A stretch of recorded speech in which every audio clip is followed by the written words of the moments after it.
حدیث ہے وعن ابن عباس رضی اللہ تعالی عنہما قال، سیدنا عبداللہ ابن عباس رضی اللہ تعالی عنہما سے حدیث ہے، بیان کرتے ہیں کہ قال رسول اللہ صلی اللہ علیہ وسلم، کہ رسول اللہ صلی اللہ علیہ وسلم نے فرمایا، من تکلم یوم الجمعۃ، کہ جس نے جمعہ کے دن کلام کیا، والامام یخطب، اور اس وقت امام خطبہ دے رہا ہوا، فہو کمثل الحمار یحمل اسفارا، اس کا یہ عمل اس کو اس طرح بنا دیتا ہے جیسا کہ گدھا ہے اور اس پر سامان لادا ہوا ہے۔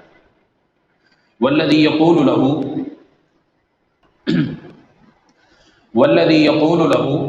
اور اسی طرح وہ آدمی بھی جو اس کو یہ کہتا ہے انصت، کہ خاموش ہو جا، لیست له جمعۃ، اس کا بھی کوئی جمعہ نہیں ہے، جمعے کا ثواب نہیں ہے۔ رواہ احمد باسناد لا بأس به، امام احمد رحمہ اللہ نے اس کو کوئی حرج نہ ہونے والی سند کے ساتھ روایت کیا ہے۔ وہو یفسر، اور یہ حدیث جو ہے یہ تفسیر کرتی ہے حدیث ابی ہریرہ فی الصحیحین مرفوعا، جو کہ حدیث ہے سیدنا ابو ہریرہ رضی اللہ تعالی عنہ کی صحیحین میں موجود ہے، یعنی بخاری اور مسلم میں مرفوعا موجود ہے۔ اس حدیث کے الفاظ ہیں اذا قلت لصاحبک، کہ جب تم اپنے ساتھ والے کو یا اپنے ساتھی کو یہ کہو انصت یوم الجمعۃ، جمعہ کے دن تم اس کو کہو کہ خاموش ہو جا، والامام یخطب، اور امام اس وقت خطبہ دے رہا ہو، فقد لغوت، تو تحقیق کہ تم نے لغو بات کی، زیادتی والی بات کی، فضول بات کی۔ یہ حدیث کے ساتھ تفسیر ہو رہی ہے۔ عبداللہ بن عباس رضی اللہ تعالیٰ عنہما کی جو روایت ہے مسند احمد میں، اس پہ بعض محدثین نے کلام بھی کیا ہے، لیکن یہ حدیث صحیحین کی حدیث کی تفسیر ہے۔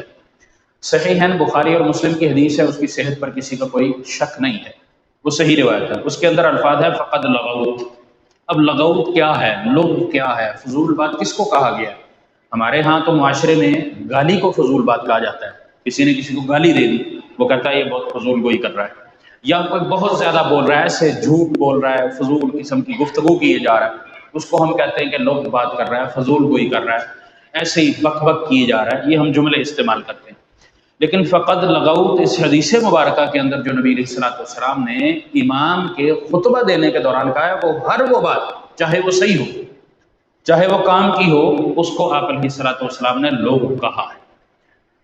اپنے ساتھی کو اگر یہ بھی کہا ہے، وہ گفتگو کر رہا ہے اور اس نے اس کو کہا کہ خاموش ہو جا، گویا کہ اس نے اس کو اس بات کو جو کیا ہے، کہا ہے، یہ بھی لوگ، حالانکہ کوئی ایسی بات نہیں، کوئی غلط بات نہیں ہے، کوئی ایسا جملہ نہیں ہے جو مسجد کے تقدس کو پامال کرتا ہو یا انسان کی زبان کو خراب کرتا ہو، اس طرح کی کوئی بات نہیں، لیکن اس کے باوجود رسول اللہ صلی اللہ علیہ وسلم نے اس کو لوگ اس لیے کہا کہ اس کا جمعہ ضائع ہو، اس کا خطبے کا جو اجر ہے، جو ثواب ہے، وہ اس کو نہیں ملا۔ اب اس میں وہ امام کے شروع کرنے سے پہلے مسجد میں موجود ہو، خطیب کے کھڑے ہونے سے اذان سے پہلے مسجد میں وہ موجود ہو، وقت نکال کر آیا ہے، نہا دھو کر آیا ہے، تیاری کر کے آیا ہے، وقت سے پہلے وہ وہاں پہنچا ہے، اور اس کے باوجود اس کو اجر و ثواب نہیں ملا، تو پھر نقصان کس نے اٹھایا؟ انسان نے نقصان اٹھایا، کہ سارا کچھ کرنے کے باوجود، تیاری کرنے کے باوجود، وقت لگانے کے باوجود، اپنی دیگر مصروفیات کو ترک کرنے کے باوجود اس کو اجر و ثواب نہیں ملا، تو پھر وہ ہلاکت والا، نقصان والا ہوا۔ اسی لیے اس کو رسول اللہ صلی اللہ علیہ وسلم نے لوگ کہا ہے کہ اس نے فضول گفتگو کی، فضول گوئی کی، تو اس لیے اس چیز کا خاص طور پر خطبہ جمعہ کے درمیان خیال کرنا چاہیے۔ خطبہ کیا؟ یہ ہمارے ہاں بڑا اختلافی مسئلہ بھی ہے اور اشکال بھی ہے۔ خطبہ امام یا خطیب جب ممبر پر کھڑا ہو جائے، بیٹھ جائے، اور اس کے اترنے تک جو سارا یہ پروسیس اور عمل ہے، وہ اپنی زبان کے اندر وعظ و نصیحت ہو یا عربی کا خطبہ ہو، یہ سارا خطبہ، یہ خطبے اور بیان الگ الگ نبی علیہ الصلوۃ والسلام سے مصنون نہیں۔ ہم بیان کہہ دیتے ہیں نا اردو زبان کے اندر، اردو میں اگر کسی چیز کی تشریح ہو رہی ہے، گفتگو ہو رہی ہے، تعلیم ہو رہی ہے، ہم اس کو کہتے ہیں بیان۔ بیان اور جمعہ الگ الگ کر دیتے ہیں۔ اب بیان میں لوگ ہی نہیں ہوتے، خطبہ عربی میں پڑھ کے ہم کسی کو پتہ ہی نہیں کیا ہوا، تو وہ جمعہ نہیں ہے۔ رسول اللہ صلی اللہ علیہ وسلم کا ہم نے پچھلی احادیثوں میں نبی علیہ الصلوۃ والسلام کے خطبے کا انداز، طریقہ یہ ہم پڑھ چکے، اگرچہ وقفہ ہونے کی وجہ سے بھول گئے ہوں گے، لیکن آپ علیہ الصلوۃ والسلام کھڑے ہو کر خطبہ دیا کرتے تھے۔ 2 خطبے ہوتے اور ان کے درمیان وعظ و نصیحت تھی۔ آپ علیہ الصلوۃ والسلام کے سامعین عربی زبان سمجھتے تھے، آپ عربی میں ان کو وعظ و نصیحت کرتے تھے۔ آج بھی عرب میں یہی، حرمین میں ہم جو دیکھتے ہیں، حج یا عمرہ کرنے جائیں یا ویسے جو کوئی وہاں جاتا ہے، وہاں عربی زبان میں ہو خطبہ، اس کے بعد وعظ و نصیحت، پھر امام بیٹھ کر کھڑا ہوتا ہے اور پھر خطبہ۔ یہ جمعہ کا انداز یہی ہے، نبی علیہ الصلوۃ والسلام کھڑے ہو کر دیا کرتے تھے، اور اس کا طریقہ کار مسنون یہی ہے۔ اس کے علاوہ ہم جتنی مرضی چیزیں بناتے رہیں، اس کو جو مرضی نام القابات دیتے رہیں، اس کی جتنی مرضی اہمیت بیان کرتے رہیں، جو جتنا زور لگا لے وہ مسنون نہیں ہو سکتا۔ مسنون وہی ہے جو رسول اللہ صلی اللہ علیہ وسلم کا عمل ہے۔ تو آپ علیہ الصلوۃ والسلام کا یہی عمل تھا، 2 خطبے، اس میں وعظ و نصیحت۔ ہم وعظ و نصیحت اردو میں کر دیتے ہیں، پنجابی میں کر دیتے ہیں، سندھی میں، بلوچی میں، پشتو میں، جہاں جس کی جو زبان ہے، فارسی میں وہ کر دیتا ہے۔ اور یہ تعلیم کا ایک ذریعہ بھی ہے، خطبہ جمعہ تعلیم کا ذریعہ ہونا بھی چاہیے۔ یہ خام خواہ کی جو ہم گفتگو یا لمبی لمبی داستانیں سناتے رہتے ہیں کھڑے ہو کے، یہ جمعہ نہیں۔ نبی علیہ الصلوۃ والسلام کا خطبہ یا جمعے کا خطبہ وہ تعلیم کے لیے ہوا کرتا تھا، تعلیم سے تربیت جڑی ہوا کرتی تھی، اور یہی انداز اور اسی طرح کے موضوعات بھی امام کو اور خطیب کو چننے چاہیے۔ اسی طرح نبی علیہ الصلوۃ والسلام کا اس حدیث مبارکہ میں یہ بات کر دینا کہ اس کا جمعہ ضائع ہو گیا، اس کا گویا کہ جمعہ ہی نہیں ہے، لیست لہ جمعۃ، اس سے بھی 2 احتمالات، 2 اشکالات پیدا ہوتے ہیں کہ اس کا جمعہ ہے ہی نہیں، یعنی کہ اس نے پھر اب نماز جو پڑھی ہے وہ جمعے کی نماز ہی نہیں ہے، اس کا مقبول ہی نہیں ہے، ایک بات۔ دوسری بات یہ کہ اس کو جمعے کی ادائیگی جو وہ کر رہا ہے اس کو اجر و ثواب نہیں ملے گا، یہ دوسرا قول زیادہ راجح ہے۔ ایسا نہیں کہ اس کو ہم یہ کہیں یا حکم یہ لگ جائے کہ اس نے جمعہ ہی ادا نہیں کیا، ایسا نہیں کہا جائے گا، بلکہ یہ کہا جائے گا کہ جو اجر و ثواب، جو فضیلت اس کو اس خطبہ کے سننے کی وجہ سے ملنا تھی، اس سے وہ محروم ہو، نماز اس کی ادا ہوگی۔ دونوں چیزوں میں فرق ہے، یہ باریک فرق ہے، سمجھ لیں کہ جمعہ کی نماز اس کی ہو جائے گی، لیکن جمعہ کی جو فضیلت تھی، خطبہ سننے کا جو اجر و ثواب ہے، اس کو وہ نہیں ملے۔ تیاری کر کے اہتمام سے مسجد میں آنے کا، اس کے ہر قدم کے بدلے جو نیکی اللہ رب العالمین نے رکھی ہے، اس سے وہ محروم کر دیا گیا۔ صرف کس بات سے؟ انس سے۔ اس نے اتنی بات کر دی کسی کو کہ خاموش ہو۔ باقی انتظامی معاملات ہوں یا دیگر جتنی بھی چیزیں ہوں، وہ خطبہ جمعہ سے پہلے کرنی چاہیے۔ بلکہ یہ ہمارے ریکارڈنگ والے جو احباب ہیں، میں ان کو بھی یہ کہتا ہوں کہ اگر اذان سے پہلے آپ اپنے کیمرے سیٹ کر لیں اور اس کے خطبہ ختم ہونے کے بعد کریں تو یہ بہتر ہے۔ خطبہ شروع ہو جائے تو پھر یہ ٹانکا چوڑی نہ کریں، چھوڑ دینا چاہیے۔ کیوں؟ کیونکہ آپ اپنے خطبہ جمعہ کے اجر سے اپنے آپ کو محروم کرتے ہیں۔ یہ ہلکی بات نہیں، ہم اس کو شاید وزن نہیں دیتے، ہلکا محسوس کرتے ہیں۔ اسی طرح آنے جانے والوں کا مسئلہ ہے، کندھوں کو ہاتھ لگا کے جگہ تلاش کرنا، اس کا مسئلہ ہے، وہ اس کو کہہ رہا ہے ادھر آ جا، ادھر بیٹھ جا، نہیں ادھر جگہ خالی ہے، ایسے اشارے کر رہا ہے۔ یہ سارے کے سارے خطبہ جمعہ کے اجر کو ضائع کرنے والی چیزیں ہیں۔ انصت کا اگر حکم نبی صلی اللہ علیہ وسلم نے کہا ہے، لفظ بولا ہے، تو اس میں یہ ساری چیزیں آ جاتی ہیں۔ حالانکہ اگر دیکھا جائے تو کوئی بڑی بات نہیں ہے، اس نے تو اچھی بات کی کہ بھئی دھیان سے جمعہ سنو، خطبہ سنو، گفتگو نہیں کرو۔ اسی طرح نبی علیہ السلام کی ایک اور بھی حدیث ہے جس میں آپ نے فرمایا کہ کسی نے تنکے کے ساتھ بھی اپنے آپ کو مصروف کیا نا، کہ وہ خطبہ سننے کی بجائے، توجہ ادھر رکھنے کی بجائے اپنی مصروفیات وہ ان چیزوں میں رکھتا ہے، تو اس نے بھی لغو کیا۔ حالانکہ کسی سے گفتگو نہیں وہ کر رہا، صرف کیا ہے کہ جو خطیب خطبہ دے رہا ہے، بات کر رہا ہے، اس کی توجہ اس کی طرف نہیں، اور اس میں سونے والے بھی شامل ہو جاتے ہیں۔ اگرچہ محدثین نے یہ بات نہیں لکھی، میں کرتا ہوں۔ اس میں جو سو رہے ہوتے ہیں نا، گر رہے ہوتے ہیں، سارے اہتمام سے آتے ہیں اور اس کے بعد سونا شروع کر دیتے ہیں، پھر فائدہ کیا؟ ہاں خطبہ چھوٹا کر لیں، اس میں کوئی مسئلہ نہیں ہے، میں نہیں کہتا کہ گھنٹے پونے گھنٹے کا ہونا چاہیے، میں بذات خود اس کے خلاف۔ کیوں؟ سنت خلاف، مختصر ہونا چاہیے، لیکن توجہ سے سننا چاہیے تاکہ اس کا اجر بھی ہو اور وہ تعلیم اور تربیت کا کام بھی ادا کر سکے، اور جو اس کی حکمت ہے وہ مکمل ہو سکے۔ نبی علیہ الصلوۃ والسلام کے صحابہ کرام رضوان اللہ علیہم بھی اس بات کا اہتمام کیا کرتے تھے، بلکہ حدیث سے حدیث یاد آتی کہ آپ علیہ الصلوۃ والسلام کے خطبہ سننے کے لیے جب صحابہ بیٹھتے تو اس طرح کہ جیسے کہ ان کے سروں پر پرندے بیٹھے، ہلتے نہیں تھے۔ اب سر ہلے گا تو پرندہ اڑے گا نا، اتنی خاموشی کے ساتھ اور اتنی دلجمی کے ساتھ سنا کرتے تھے، اتنی توجہ کے ساتھ کہ حرکت بھی نہ کرتے۔ ہم تو اچھلتے رہتے ہیں، کبھی ادھر کبھی ادھر، اور اگر ٹائم قریب آ جائے تو بس پھر بس میں نہیں ہوتا کہ اٹھ کر اتار لیں. ہمارا تو مزاج یہ رویہ اس طرح کا بھی ہو جاتا ہے. تو بہرحال یہ وہ چیزیں ہیں جو انتظامی اعتبار سے بھی مستحسن ہونے کے قابل ہیں، بہتری کے قابل ہیں، اور اسی طرح مقتدیوں کا رویہ، سامعین کا، ان کے رویے کی بھی ہے. یہ ساری ذمہ داری امام اور خطیب پر نہیں ہوتی کہ وہ ہر چیز کا خیال رکھے اور ہم کچھ بھی نہ کریں، بلکہ یہ دونوں طرف سے ہوتا ہے، پھر ہی انتظام اور انصراف بہترین چلتا ہے.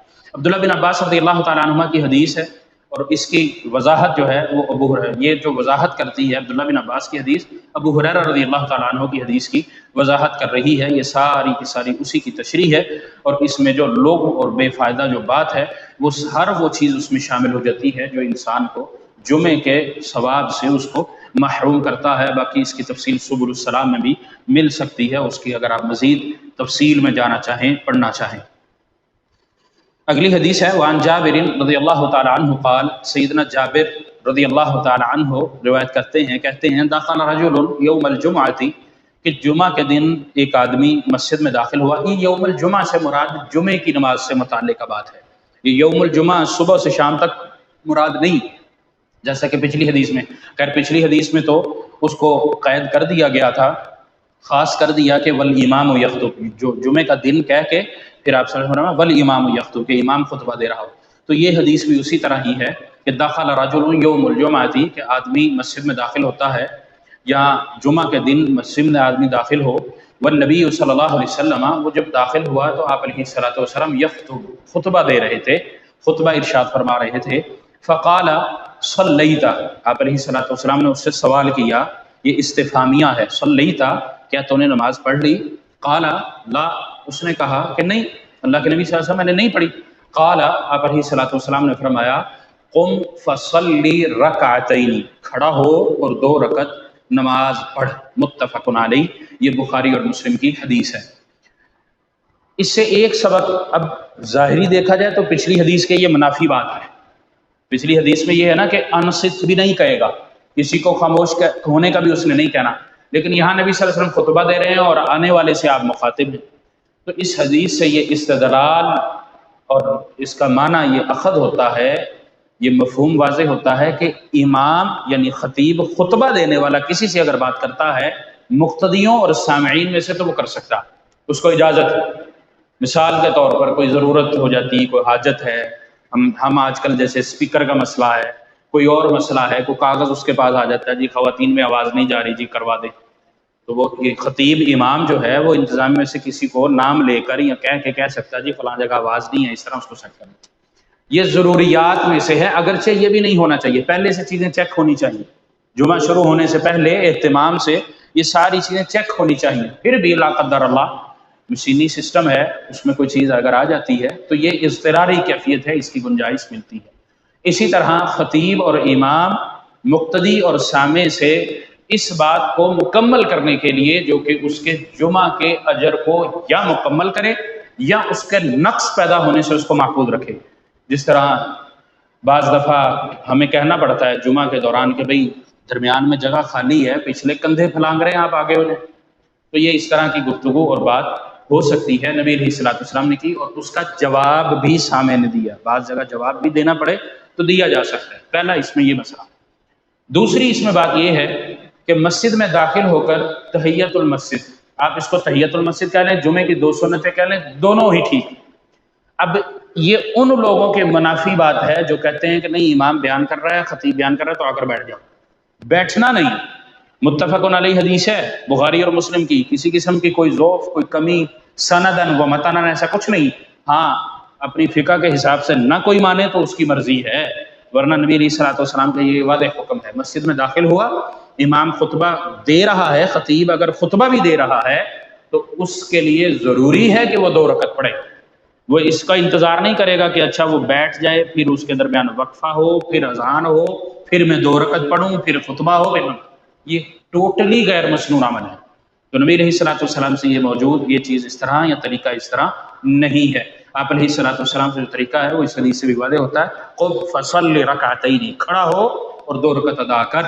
اور اس سے تیسرا مسئلہ یہ اخذ ہوتا ہے یا پتہ چلتا ہے کہ اگر کوئی باہر سے آ کر مسجد میں 2 رکعت پڑھے بغیر بیٹھ جائے اس کے لیے یہ نہیں ہے کہ اس کے تحیت المسجد اب ختم ہو بیٹھ گیا، اگر پھر اس کو پتہ چلا نہیں وقت ہے تو وہ کھڑا ہو کر واپس 2 رکعت پڑھ سکتا ہے، کیونکہ تحیت المسجد کی تاکید نبی صلی اللہ علیہ وسلم نے بہت زیادہ کی ہے۔ خطبہ ہے یا خطبہ نہیں ہے، اس کو ان 2 رکعت کا اہتمام کرنا چاہیے، یہ مستحب عمل ہے، لیکن یہ حکم بھی نہیں لگانا اگر کوئی نہیں بھی پڑھتا تو کہیں نہیں یہ کیوں نہیں پڑھتا، آپ اس کے اوپر کفر کا فتویٰ لگا دو۔ ہمارے ہاں فتوے کی فیکٹریاں بھی بہت تیز ہیں، شارپ ہیں اور بہت زیادہ ہیں، ہر کوئی مفتی۔ تو بہرحال حکیم بھی اس امت میں، اس قوم میں، خاص طور پاکستان میں حکیم بھی، ڈاکٹر بھی ہر کوئی ہے، مفتی بھی ہر کوئی ہے۔ مفت مشورے عام ہیں، وہ نقصان دینے والا ہے یا نہیں ہے پتہ نہیں۔ میرے پاس ابھی تھوڑی دیر پہلے، بلکہ 2-3 دن کا سوال تھا، میں بھول گیا، نہیں جواب دے سکا۔ سوال کیا ہے جی؟ ماں بیٹا ایک دوسرے کا جھوٹا کھا پی سکتے ہیں کہ نہیں؟ اب کہاں ٹکر مارے ہم؟ اور پھر کیا جی میں نے 6 کتابوں میں پڑھا ہے، میں نے کہا ہمیں بھی دکھا دو بھائی، ہم تو رہ گئے جائے۔ نبی علیہ الصلوۃ والسلام نے کھجور چبا کر گڑتیاں دی، آپ علیہ الصلوۃ والسلام نے اپنے لعاب میں کے بالے کے بھی ڈالا۔ پھر اگر ماں اور اولاد کے درمیان یہ معاملہ نہیں ہوگا تو پھر اور کس کے درمیان ہوگا؟ آپ علیہ الصلوۃ والسلام نے سیدہ عائشہ رضی اللہ تعالیٰ عنہ برتن کے جس حصے پر اپنے منہ رکھا کرتی تھی آپ صلی اللہ علیہ وسلم وہی رکھا کرتے تھے۔ یہ دلائل موجود ہے، ہم پتہ نہیں کہاں کی کڑی کہاں سے جوڑتے ہیں، شریعت کا ہم نے ستیہ ناش ایسا کیا ہوا ہے، اللہ المستعان۔ تو بہرحال نبی علیہ الصلوۃ والسلام کا یہ معمول تھا، آپ علیہ الصلوۃ والسلام نے بیٹھنے والے کو مسجد میں آ کر خطبے کے دوران بیٹھنے والوں کو 2 رکعت کا حکم دیا ہے، اور یہ اس کی وضاحت بھی ہے اور اس کی تاکید بھی پتہ چلتی ہے اور اس کی اہمیت بھی پتہ چلتی ہے کہ آپ علیہ الصلوۃ والسلام نے اس کو حکم کیوں دیا۔ اور اسی طرح وہ لوگ جو اس حدیث مبارکہ کے خلاف عمل کرتے ہیں، ان کا عمل بھی ہباء منثورا، ضائع عمل ہے، اس کی کوئی ویلیو نہیں ہے، کیونکہ حدیث اور سنت کے خلاف ہے، اور پتہ چلنے کے باوجود بھی اگر نہ بدلا جائے تو اس کا مطلب ضد ہے، تعصب ہے، درمی، پھر نور علی نور، جیسے کہتے ہیں نا کہ نور پر نور، روشنی پر روشنی، ظلم علی ظلم ہے، ظلم پر ظلم۔ پہلے یہ تھا کہ جی غلط کر رہے تھے پتہ نہیں تھا، اب پتہ چل گیا کہ نبی صلی اللہ علیہ وسلم کا عمل یہ ہے، پھر بھی غلط کریں تو پھر جوتے پر جوتا ہے۔ اللہ تعالی ہمیں معاف فرمائے۔ وصلی اللہ وسلم علی نبینا محمد۔